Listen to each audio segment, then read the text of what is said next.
આ દેશમાં બ્રાહ્મણો, સંતો અને ભક્તોએ ભૂખ્યા મરીને, વનના ઘાસપાત ખાઈને, અરે સાહેબ પોતાના પ્રાણના બલિદાન આપીને એમણે વેદ, ઉપનિષદ, ભાગવદ ગીતા, રામાયણ વગેરે સાચવા છે. અવતારોની કથા સાચવી છે, અવતારોના મંદિરો સાચવા છે, શિવ, હનુમાનજી, ગણપતિના મંદિરો સાચવા છે, એની પૂજા અર્ચના કરી છે, પ્રાણના ભોગે કરી છે. સેંકડો, હજારો હજારો યુગોથી કરતા આવે છે. અને એ બધાએ સાચવું, શાસ્ત્રો સાચવા, દેવોના અવતારોના સાચવા, ત્યારે હિન્દુ ધર્મ ટક્યો છે. કહો બીજો કોઈ આધાર હોય મને કહો. You are all well educated, બોલો. એ બધું સાચવું ત્યારે હિન્દુ ધર્મ ટક્યો છે. અને હિન્દુ ધર્મ ટક્યો છે ત્યારે હું તમે આજે હિન્દુ તરીકે બેઠા છે. અને હું તમે હિન્દુ તરીકે બેઠા છીએ ત્યારે જ હું તમે સ્વામિનારાયણ ભગવાનના સંપ્રદાયના આશ્રિત થઈને બેઠા છે, જીવતા છે. નહીતર ક્યારના મુસલમાન થઈ ગયા હોત. આ મુસલમાન કોઈ આપણે ગીતા, ભાગવત, વેદ, ઉપનિષદ સાચવવાના છે? આ સંતોએ, બ્રાહ્મણોએ વિશેષ પ્રાણના બલિદાન આપી આપીને આપણી સુધી એમણે આ વેદ પહોંચાડ્યા, ગીતા પહોંચાડી, ભાગવત પહોંચાડ્યા, મહાભારત જેવા ગ્રંથો પહોંચાડ્યા. ત્યારે હિન્દુ ધર્મ ટક્યો છે. મંદિરો સાચવા. ત્યારે આપણે ત્યારે આ હિન્દુ ધર્મ ટેક્યો છે ત્યારે આપણે સ્વામિનારાયણ સંપ્રદાયના છીએ. સ્વામિનારાયણ ત્યારે સંપ્રદાય છે, ત્યારે જ વૈષ્ણવ સંપ્રદાય છે, ત્યારે જ શૈવ સંપ્રદાય છે, ત્યારે જ રામાનંદી સંપ્રદાય છે. હિન્દુ જ ન હોત તો બધા મુસલમાન થઈ ગયા તો શું હતું? તમે બોલો, વિચારો. એનો આધાર શું? ભાગવતાદિક, વેદાદિક શાસ્ત્રો અને મંદિરો.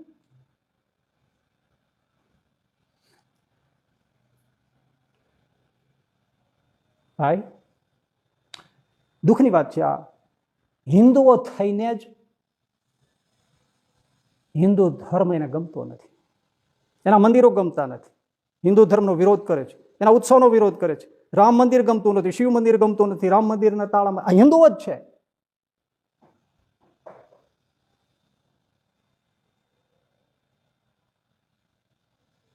કોઈ વિચારતું નથી. તમે શું છો, શું કરો છો? બેઠાની ડાળ ઉપર કુહાડો મારો છો.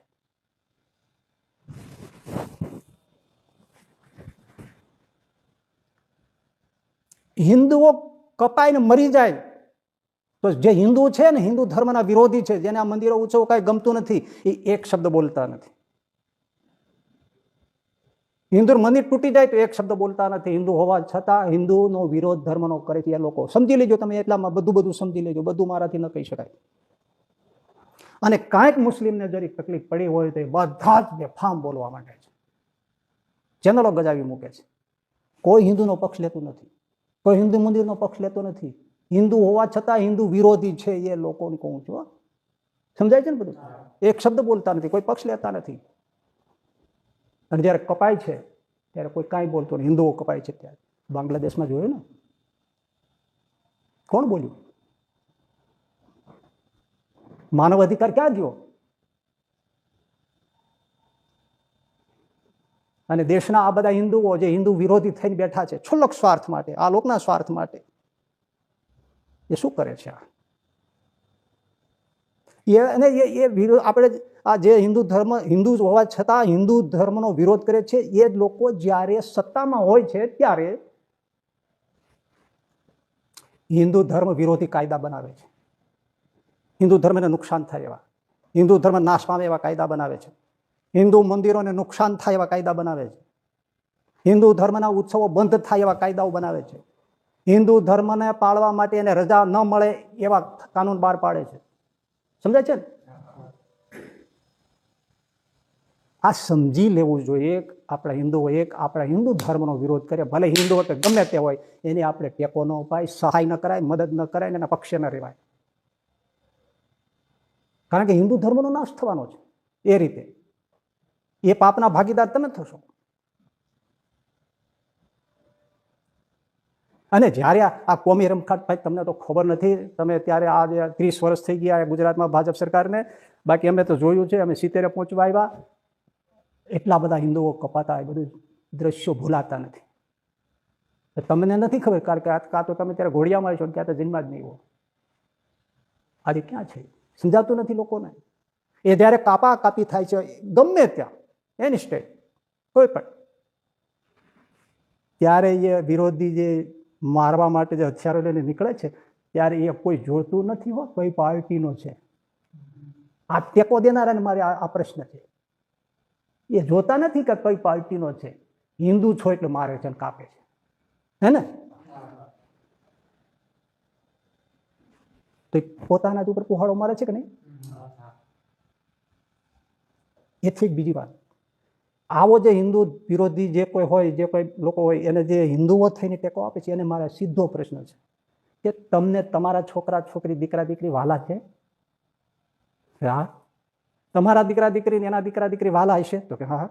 એને એના જે દીકરા દીકરી છે એને એના દીકરા દીકરી વાલા હશે? તો કે હા. તો યાદ રાખો, તમે હિન્દુ વિરોધીઓને ટેકો આપીને તમે એને બળ આપો છો, હિન્દુ વિરોધીઓને. અને જ્યારે સમય આવશે ત્યારે એ લોકોને હાથે, તમે જેને ટેકો દીધો છે એ લોકોને હાથે જ તમારા વંશ કપાશે. ત્યારે તમે કુળ ઘાતીના પાપમાં ભાગીદાર છો. તમે જ તમારા દીકરી દીકરીઓના કાતિલ હત્યાના ભાગીદાર છો, પાપના. તમે જ તમારી બેન દીકરીઓને ઉપર થતા અત્યાચારના પાપના તમે ભાગીદાર છો. તમે ઊભું કર્યું છે. આ પાપમાંથી છૂટી ન શકો. કેટલા નિર્દોષ અને પવિત્ર સંતો અને ભક્તોનું જે મોત થઈ જાય એમાં હોમી હુલ્લડમાં, એ પાપમાં ભાગીદાર તમે છો. માટે થોડું સમજો, વિચારો તમે શું કરો છો. તમે જ તમારા કુળનો નાશ કરવા માટે આ કરી રહ્યા છો.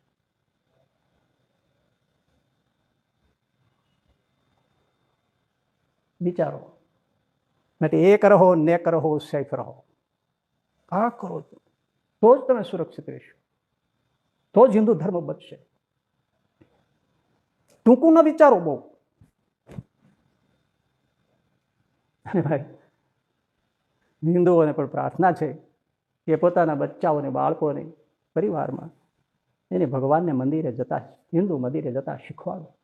એને રામાયણ આપો, એને ગીતા આપો, એના ચરિત્ર કહો. આજે તો મીડિયામાં ઘણું મળે છે, એ સંભળાવો, દેખાડો, બાળકોને સંસ્કાર પાડો.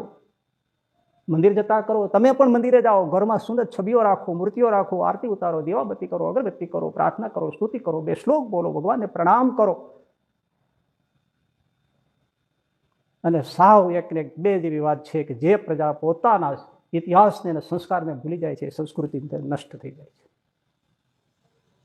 આજે જો તમે મીડિયમ ઇંગ્લિશમાં ભણ્યાની ના નથી, પણ આજે કોઈને સોમવાર, મંગળવાર, બુધવાર આવડતું નથી, સન્ડે મંડે ટ્યુઝડે કરે. કાર્તક માગસર પોષ માહ ફાગણ ચૈત્ર વૈશાખ જેઠ અષાઢ શ્રાવણ ભાદરવો આસો કોઈને આવડતા નથી.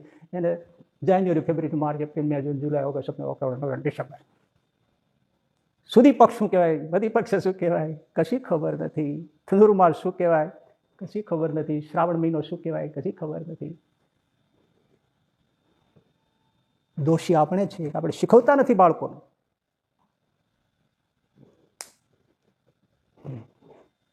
એ આપણા ગરડાઓ હતા ને, એ છોકરાને ઝુલવતા ઝુલવતા એવું શીખવા. સાવ સાદા વાગે, રામ નામ લાડવા, ગોપાલ નામ ઘી, રામ નામ લાડવા, રામના નામ શીખવાડતા, રામની કથાઓ કહેતા.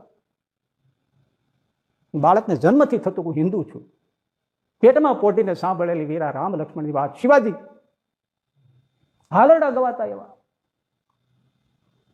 ત્યારે હિન્દુ ધર્મ ટક્યો છે ને, ત્યારે આપણે હિન્દુ તરીકે બેઠા છીએ ને, જીવિત છીએ. અને ત્યારે કોઈ પણ વૈષ્ણવ કે સ્વામિનારાયણ કે એ સંપ્રદાયના આપણે જીવિત થઈને બેઠા છીએ. સાચું છે ખોટું? તમે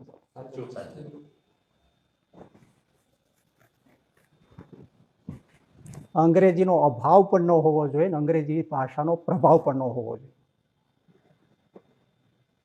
અભાવ ન હોવો જોઈએ, જરૂરી છે. પણ પ્રભાવ પણ ન હોય કે એના અંગ્રેજીના પ્રભાવમાં તમે આપણા સંસ્કારોને ભૂલી જાઓ, મંદિરોને ભૂલી જાઓ, ભાગવત રામાયણ શાસ્ત્રોને ભૂલી જાઓ, ઉપાસનાને ભૂલી જાઓ, નામ જપને ભૂલી જાઓ, સાધુ સંતોને ભૂલી જાઓ. એ પ્રભાવમાં લેવાઈ ગયા. એ મિટ્ટી હે બલિદાન કી.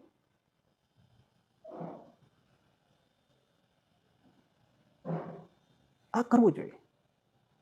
તમને અદ્ભુત ઐતિહાસિક ઘટના કહું. ઇઝરાયલને તો તમે નામથી જાણો છો ને? હા.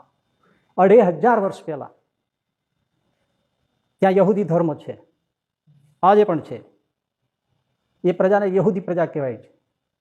યહૂદી ધર્મનો મુખ્ય ધર્મ ગ્રંથ તાલમુદ ગ્રંથ છે. આજનું જે ઈરાક છે એ ત્યારે બેબીલોન કહેવાતું. એ બેબીલોનિયને એટલે કે ઈરાકવાસીઓએ ઇઝરાયલ ઉપર હુમલો કર્યો, ભયંકર, નાશ કરી નાખ્યો. દરિયા માર્ગેથી ત્યાં સીધું પડે છે. યહૂદીઓ વેરવિખેર થઈ ગયા. પણ સમજો, સમજદાર, મારા સાંભળ્યા પ્રમાણે વિશ્વમાં બુદ્ધિશાળી પ્રજા હોય તો યહૂદી પ્રજા છે, એમ કહેવાય છે. અને એ બુદ્ધિશાળી પ્રજા શું કરે છે તમે જુઓ. આવી પરિસ્થિતિમાં ભાગદોડની, તહસ નહસની, અસ્તવ્યસ્ત દશામાં એમનો ધર્મગ્રંથ તાલમુદ છોડ્યો નહીં. ભટકતા થઈ ગયા, ગ્રંથો લઈને નીકળી ગયા. સાહેબ કેટલું સમજાય છે, આ હશે ને ફરીથી બેઠા થઈ જશે. સાહેબ ઐતિહાસિક ઘટના સુના રહા હું. તાલમુદ યહૂદી ધર્મનો ગ્રંથ લઈને નીકળી ગયા. એની કથા કરે, બાળકોને શીખવાડે, એ પ્રમાણે પૂજા આરાધના કરે, પ્રભુને પ્રાર્થના કરે. યહૂદીઓ જીવી ગયા, ખુમારીથી બેઠા થઈ ગયા, પાછું ઇઝરાયલ વસાવી દીધું. ધર્મ જવાનો દીધું. શેને આધારે બન્યો? એના ગ્રંથથી. હા હશે તો બધું છે. થોડા ઠરીઠામને એવું થયું તો ઇટાલી, જે રોમન સામ્રાજ્ય કહેવાતું, અને ત્યાંનો એ વખતનો સમ્રાટ નીરો હતો, એમણે ઇઝરાયલ ઉપર હુમલો કર્યો. અને આખું જેરુસલેમ એ એમનું પાટનગર કહેવાય. ધર્મનું કહો, રાજ્યનું કહો, એને ઘેરો ગાલી દીધો. અને લશ્કરનો વડો હતો વેસ્પાસિયન, VESPASAIN, વેસ્પાસિયન. ભયંકર યોદ્ધો હતો. દીંટ કાઢી નાખવું છે. બાપ, અત્યાચાર શરૂ થઈ ગયો, ધ્વંસ થવા માંડ્યો. એ વખતે ત્યાં ઇઝરાયલના ધર્મગુરુ, એને રબાઈ કહેવામાં, રબાઈ, એને વિચારી લીધું. પ્રકાંડ વિદ્વાન હતા એ, એના ધર્મગ્રંથના ઓર ઉપરાંત. બે વસ્તુ બચવી જરૂરી છે અત્યારે. એમણે વિચાર્યું, અરે મારી સાથે ચાલજો તમે. એક, હું બચવો જોઈએ, કારણ કે મારી પાસે પ્રકાંડ વિદ્વત્તા છે, ગમે તે રીતે હું બચવો જોઈએ. બીજું, આ તાલમુદ ધર્મ ગ્રંથ આપણો બચવો જોઈએ. આ બે ગયું તો યહૂદી ધર્મ ગયો. સમજો શું આ ભાગવત, રામાયણ, વેદ, ગીતા, ઉપનિષદના શું પ્રદાન છે અને શું મહત્વથી સમજો. એમના બહુ અંગત સેવકો સાથે મંત્રણા કરી અને મરવાનો ઢોંગ કર્યો. કોફીન લાવ્યા અને લાકડીની પેટી, તાલમુદ સાથે લીધું અને એમાં સૂઈ ગયા. કોફીન ફિટ કરી દીધું પેટી, અને એના સેવકો એના માથે ઉપાડીને દફન કરવા માટે નીકળ્યા. કેમ બચાવવા છે? બે જ વસ્તુને બચાવવાની છે. લશ્કર હતું ચોતરફ, રોક્યા, કહ્યું કે અમારા મુખ્ય વ્યક્તિ છે, અમારા કુળના છે, અમારા પરિવારના છે, પ્લીઝ અમને બહાર દફન કરવા માટે જગ્યા ત્યાં લઈ જવા દો. બહુ કાકુડી કરી એટલે જવા દીધા. સેફ નીકળી ગયા બે જણા. દૂર જંગલમાં જઈને ખોટી પેટી ખોલી, હાથમાં તાલમુદ લઈ અને પેલા રબાઈ, જેનું નામ હતું બેન જાકાઈ. બેન અને મહિલા નથી, પુરુષ છે. BEN, બેન, પછી જગ્યા, પછી ZAKAI, જાકાઈ. બેન જાકાઈ ઊભા થયા, હાથમાં તાલમુદ. સાથે હતા એ માણસોને તાલમુદ ગ્રંથ આપ્યો, આ તમે સાચવો. તો તમે, હું લશ્કરના સરસેનાધિપતિ વેસ્પાઈને મળવા જાઉં છું. બાપ, રાય તો ટુકડા કરી નાખે, તમે ચિંતા ન કરતા, મળ્યા વગર છૂટકો નથી, મને એની પાસે જવા દો. ખુલ્લા હાથે ગયા. વેસ્પાઈ લશ્કરો સરસેનાધિપતિ આમ જોઈ રહ્યો, કંઈ યહૂદી જ દેખાતા હતા. કોણ છો? હું ધર્મગુરુ છું, યહૂદી ધર્મનો. અરે તમારી હિંમત કેમ ચાલી મારી પાસે? વિકરાળ પ્રાણીઓને પણ હું આમ હાથની મુઠ્ઠીમાં પકડી તોડી નાખું, તમે હિંમત કરી? હા, એટલા જ ફૂલ જાઓ મૃદુલ અવાજથી બોલ. હા, મારે તમને ભેટ આપવી છે. ઓ, અદ્ભુત ભેટ આપી છે, મારા આશીર્વાદની. આશીર્વાદ કહો તો આશીર્વાદ, અને ભવિષ્ય કહો તો ભવિષ્ય. એ અદ્ભુત ભેટ તમને હું આપવા આવ્યો છું. કોને ના ગમે? પણ સાંભળો વેશભાઈ, એના બદલામાં હું એક નાનકડી માગણી મૂકીશ, એ તમારે મંજૂર કરવાની. સાહેબ, આમ રૂવાડા ઉભા થઈ જાય આપણા. સરસેનાધિપતિ કે વેશભાઈ, જો એવું જ અદ્ભુત આશીર્વાદ અને ભવિષ્ય હશે તો હું જરૂર તમારી જે કહો તે માગણી. શું છે આપની માગણી? મારી નાનકડી માગણી છે. મને મારી રીતે એક સ્કૂલ, શાળા બનાવવા દેવાની, અને એમાં મારા યહૂદી ધર્મનું શિક્ષણ અને એના ધર્મગ્રંથનું શિક્ષણ આપવા મંજૂરી આપી, અને એમાં હું જે મોટા મોટા વિદ્વાનોને મને ચાહે તે રાખું, એના ઉપર કોઈ પ્રતિબંધ નહીં, અને કોઈ શિક્ષણ આપવા ઉપર પ્રતિબંધ નહીં. આટલી જ નાનકડી માં ખડખડાટ પેલો હસ્યો.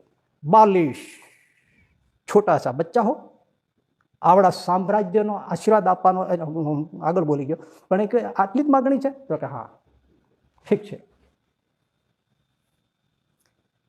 તો શું તમે મને ભેટ આપવાના છો? શું આશીર્વાદ છે?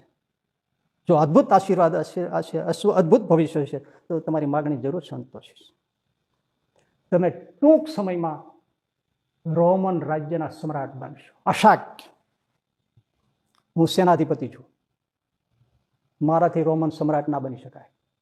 મારા આશીર્વાદ છે, ભવિષ્ય કહો તો ભવિષ્ય, અને આશીર્વાદ કહો તો આશીર્વાદ. તમે રોમન સમ્રાટ બનશો.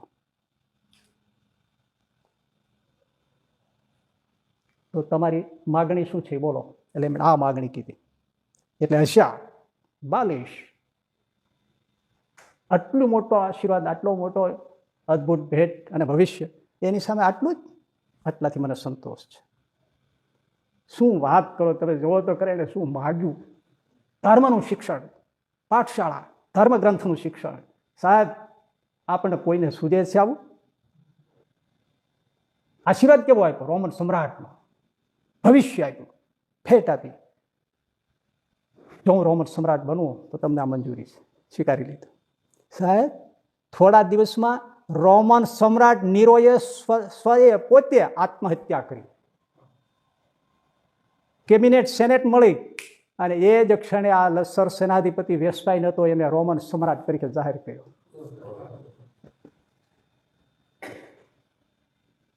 ઓલાને પ્રતીતિ આવી ગઈ. દુઆ, આશીર્વાદ કહો કે ભવિષ્ય કહો, ક્યાં હતો ત્યાં પહોંચ્યો. પણ બાંધી લીધો તો ત્યારે અમને નક્કર ધર્મની શિક્ષામાં નહીં કરવાની. તમે જોવો તો ખરા ભાઈ, આપણે કેવા છીએ ને વિચારનારી પ્રજા કેવી છે. આપણે હિન્દુઓને શરમથી માથા નીચે ઝૂકવા જોઈએ. જે આપણે ગીતા અભ્યાસક્રમમાં આવે એનો પક્ષ લઈ શકતા નથી. હા, એમણે શાળાઓ ખોલી, વિદ્વાનો રાખ્યા, તાલમુદ ધર્મ ગ્રંથનો અભ્યાસ કર્યો, વિદ્વાનો દ્વારા શિક્ષણ કર્યું. ઇઝરાયલ બેઠું થઈ ગયું, જે તમારી નજર સામે છે. આજે દુનિયાને અંફાવે એવું તમે જુઓ. હજી યહૂદી ધર્મીઓને માટે કાયદાઓ જુદા છે કઈ, જ્યારે મારી સમજણ પ્રમાણે. ધર્મ બચવો જોઈએ. કેટલું સમજણ જુઓ તમે. અને આપણે પોતે હિન્દુ થઈને હિન્દુઓનો નાશ કરવા બેઠા છે, શાસ્ત્રોનો નાશ કરવા બેઠા છે. આ દ્રષ્ટિ છે એટલે જ આપણા સંતો લખી રહ્યા છે, આ ભાગવત, વેદ, ઉપનિષદ, ગીતા બચશે તો જ હિન્દુ ધર્મ બચશે, તો જ હિન્દુ ધર્મ બચશે. આ શું કામ કરે છે? આપણે સંકુચિત માનસના સમજી નથી શકતા.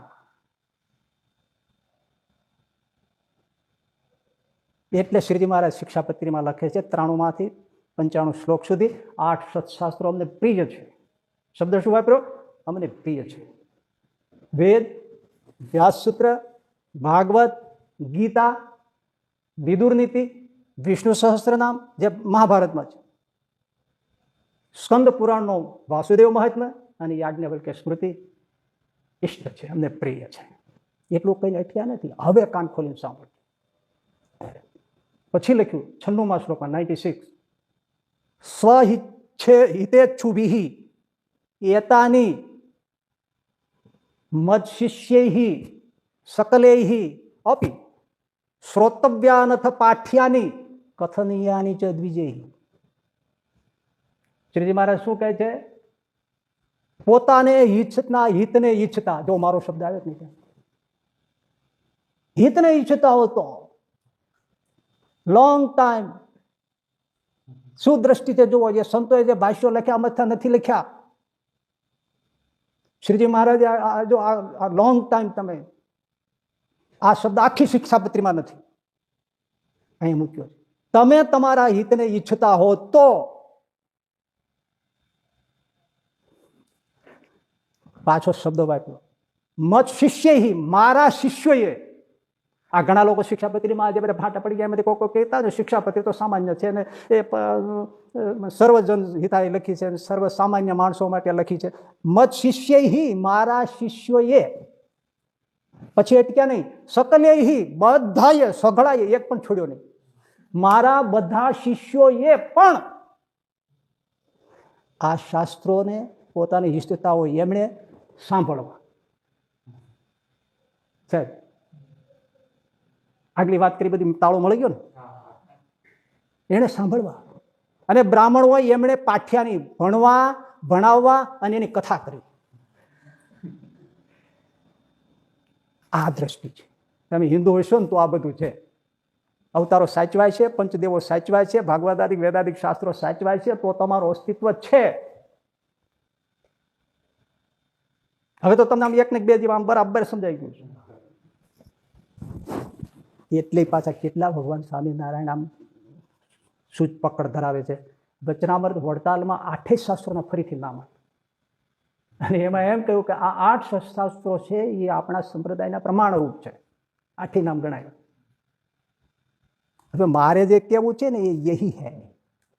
हाँ, कुछ लोगों को अच्छा नहीं लगेगा, लेकिन जो है सो है. અબજી બાપાના નામે જે રહસ્ય વચનામૃત જે લખાયું, એમાં વડતાલના 18મા આશ્રયજી મારા 8 સત્શાસ્ત્ર લખ્યા, ગણાવ્યા. એની જે ટીકા છે એમાં એમ સમજાવવામાં આવે છે કે શ્રીજી મહારાજે અહીંયા 8 શાસ્ત્રો કહ્યા એ તો પરોક્ષના છે. અને મધ્યના 58મા વચનામૃતમાં મહારાજે એમ કહ્યું છે કે આપણા સંપ્રદાયની પુષ્ટિ આપણા ઈષ્ટદેવ સંબંધી સંપ્રદાય સંબંધી ગ્રંથો એનાથી જ થાય છે. તો આ તો વિરોધ આવ્યો. તો આનું શું? બાપાશ્રીને નામે ઉત્તર લખાય છે. બાપાશ્રી નથી કઈ, એને નામે ઉત્તર રહસ્ય આશ્રમ આ જ છે, લખાય છે. શું ઉત્તર લખી સાંભળજો. શ્રીજી મહારાજ મનુષ્ય ભાવે બોલે છે એટલે પરોક્ષ શાસ્ત્રોના નામ લીધા છે. પણ આપણે એ પરોક્ષ શાસ્ત્રને નહીં, આપણા સંપ્રદાયના વચનામૃત, ભક્તિ ચિંતામણી, હરિચરિત્ર ચિંતામણી, હરિલીલામૃત, સત્સંગી જીવન, સત્સંગી 14 ગ્રંથોના નામ ગણાવ્યા. આપણે આ શાસ્ત્રો ભણવા, વાંચવા, સાંભળવા અને એમાં જેમ કહ્યું છે તેમ કરવું. એનો મૂળિયું જ કાપી નાખ્યું. સમજાય છે ને? હિન્દુ ધર્મનું પોષકતાનું જે મૂળિયું હતું ને કાપી નાખ્યું. જેના માટે શ્રીજી મહારાજ આમ જીવ ઉપર આપી લીધે છે. મત શિષ્ય સકલે, સઘળા શિષ્યો એક પણ છોડ્યો નથી, એ કાઢી નાખ્યું. જે બધા વચનામૃત રહસ્યાર્થ ટીકાઓ અને સર્વ સાર ને આ વચનામાં શ્રીજીમાં સંપ્રદાયનું સાર એમ ગણાવી જે વાતો કરે છે એ ક્યાં મેળ ખાય છે? અમને ઘણું રોવું આવે છે, પણ કોની આગળ રોવા જાય? જડ કાપી નાખી. હા, એમાં સમજો. હું તમને તમારી રીતે એક વાત કહું. તમારી પાસે મોબાઈલ છે? તમારી પાસે છે? તમારી પાસે બધા પાસે છે ને? ઓકે. એ મોબાઈલથી તમે ખાવા પીવાનું, કપડાં લતા, વસ્ત્ર, મકાન, ગાડી બધું મંગાવી શકો છો. તમે બિલ ચૂકવી શકો છો, બિલ લઈ પણ શકો છો, પૈસા આમથી કરી શકો છો, પૈસા ત્યાંથી કરી શકો છો, બધું કરી શકો છો. કોઈ વસ્તુ વેચી શકો છો, કોઈ ખરીદી શકો છો, ઘર બેઠા લાવી શકો છો. બધાનું સાધન શું છે? મોબાઈલ.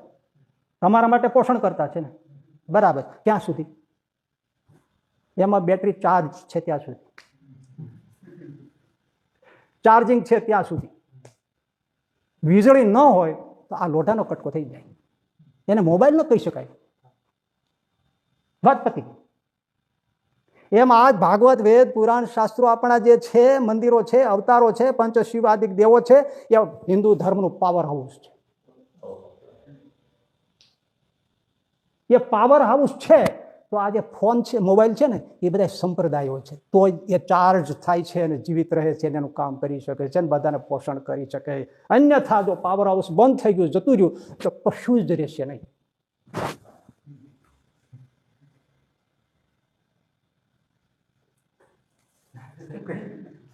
સંભાવી દેવી વાત છે ને, પણ એ હકીકત છે. આ અવતારો, આ દેવો, આ ભાગવત, વેદાદિક શાસ્ત્રો હિન્દુ ધર્મનું પાવર હાઉસ છે. એ જો બંધ થઈ ગયું, નીકળી ગયું, પતી ગયું, કોઈ સંપ્રદાય ના હોય. જેમ મોબાઈલ પછી લોખંડનો કટકો થઈ ગયો, એમાં કશું કામ ના આવે, ભલે તમારી પાસે હોય, લોઢું છે પછી. અને એમાં પ્રમાણરૂપ શાસ્ત્રો લખ્યા છે. તમને ખબર છે આજે વાપરતા હોય કે નહીં, અત્યારે મશીનો આવી ગયા હોય, નહીં તો સોની લોકો સોનું કેવું સાચું ખોટું છે એ કસોટીનો પથ્થર ઉપર આમ કસે, તરત જોવે સાચું ખોટું, કેટલા વળવું, કેટલા પર્સન્ટેજ સોનું છે, કસોટીનો પથ્થર. એમ આ 8 સત્શાસ્ત્રો એક કસોટીનો પથ્થર છે કે તમે જે તત્વજ્ઞાન રજૂ કરો છો એ આમાં છે. એટલે શબ્દ વાપરો, પ્રમાણરૂપ છે, ઓથેન્ટિસિટી, પ્રામાણિકતા સિદ્ધ કરવાનું, પ્રમાણિત કરવાનું આ સાધન છે. અહીંયા કસોટી એટલે લખીને ગયા છે, ઓથેન્ટિક તમે છો કે નહીં, પ્રમાણિત છો કે નહીં, આ કસોટીનો પથ્થર છે. અને તમે જુઓ ને, BFS વાળા ભદ્રેશ સ્વામીએ અક્ષર પુરુષોત્તમ વાળા ઉપનિષદ એના બધા ભાષ્યો લખ્યા, રામાનુજના પીઠના વિદ્વાનોએ કાઢી નાખ્યા. તદ્દન જૂઠ છે અક્ષર પુરુષોત્તમ દર્શન, અક્ષર પુરુષોત્તમ સિદ્ધાંત. વિશિષ્ટાત્મકવાદી છે બધા રામાનુજ પીઠના, એ વિરુદ્ધ છે, એ સબ વિરુદ્ધ હે મત. કારણ કે ઉભય કારણવાદ ઉભો કર્યો છે. એક જ પરમાત્મા પુરુષોત્તમ નારાયણ સર્વ કારણના કારણ છે, એમણે અક્ષર બ્રહ્મ અને પરબ્રહ્મ 2 કારણ ઉભા કર્યા છે. ઉભય કારણવાદ ઉપર મૂક્યો છે. વિદ્વાન વિશિષ્ટાદ્વૈતના રામાનુજ પીઠના વિદ્વાનો કહી એ અક્ષર પુરુષોત્તમ દર્શન સિદ્ધાંત સબ જૂઠ है. કસોટીના પથ્થર ઉપર ચાલેલી છે,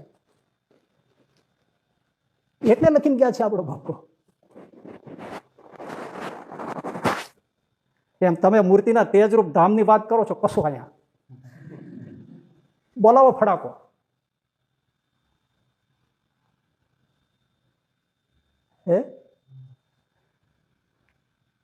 ભાઈ કટ્ટરવાદીઓ को कौन समझाए, कौन समझाए. આટલું સહજ આપણે આટલું સમજાય તો બસ થઈ જાય કે કેમ રાખવું જોઈએ, શું રાખવું જોઈએ, કેમ સાચું છે, કોણ ખોટું છે, કેવી રીતે કરવું જોઈએ. પણ આખી વિપરીત એ લોકો વિચાર આવે. શું કે ખબર છે, જેને નથી જ માનવું કે આ આપણે બધા અવતારો દેવો બધું ભેળું મંદિરમાં હોય ને આ બધું હોય તો એમાં આપણા ઈષ્ટદેવની નિષ્ઠા ને બધું નોખું કેમ પડે. આ બધો લબાતો ભેળો હોય તો નોખું કેમ પડે. હવે તો નોખું કેમ પડે, આપણા ઈષ્ટદેવની નિષ્ઠા કેમ થાય. સુન લો, પતિવ્રતા નારી, એના ઘરમાં દિયર હોય, જેઠ હોય, પતિ હોય, સાસુ સસરા, કેટલાય એના ભત્રીજા દીકરા કેટલું હોય, 50 જણાનું કુટુંબ હોય તો કેટલું હોય, 25 જણાનું હોય તો કેટલું હોય, 15 જણાનું હોય તો કેટલું હોય, ત્યાં પતિ નોખો નથી પડી જતો. મને તો રોવ આવે. સીધી વાત છે આમાં. પણ જેને માનવું જ નથી,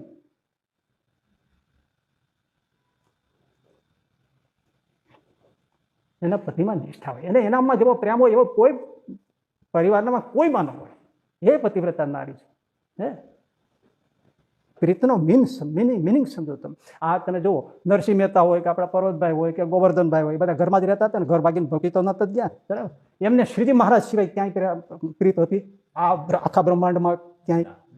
છતાં એમના દીકરા દીકરી બધામાં એને જાળી મળીને રહેતા હતા કે નહીં, એને નોખું પડી જતું હતું કે નહીં કે મારો ધણી કોણ છે. નરસિંહ મહેતા બધાને સાચું હતું, પણ એને એમાં આસક્તિ નહોતી. તેમ એ નફરતી નહોતા કરતા, પ્રેમથી બધાને સાચવતા. પર્વતભાઈ પ્રેમથી સાચવતા, ગોવર્ધનભાઈ પ્રેમથી સાચવતા. સાચું છે, છતાં એને કઈ પ્રીત નહોતી. ભગવાન પુરુષોત્તમમાં પ્રીત અનન્ય રાખવી અને આ સાચવવું, એને તો સમત્વમ યોગ મુચ્યતે. હે અર્જુન, આ સમતા રૂપી છે એ જ યોગ છે. ક્યાં જવા જવું ભાઈ, આ જ છે. હા, એને એના પતિ જેવો ક્યાંય ન હોય, એ જ આ વચરામાં સાર કેવું છે. પતિવ્રતા નારીને કે એના પતિ જેવી પ્રીતિ ક્યાંય ન હોય, એવી ન હોય. એના મને લાગે છે તમને દ્રષ્ટાંત દીધા વગર નહીં સમજાય હજી.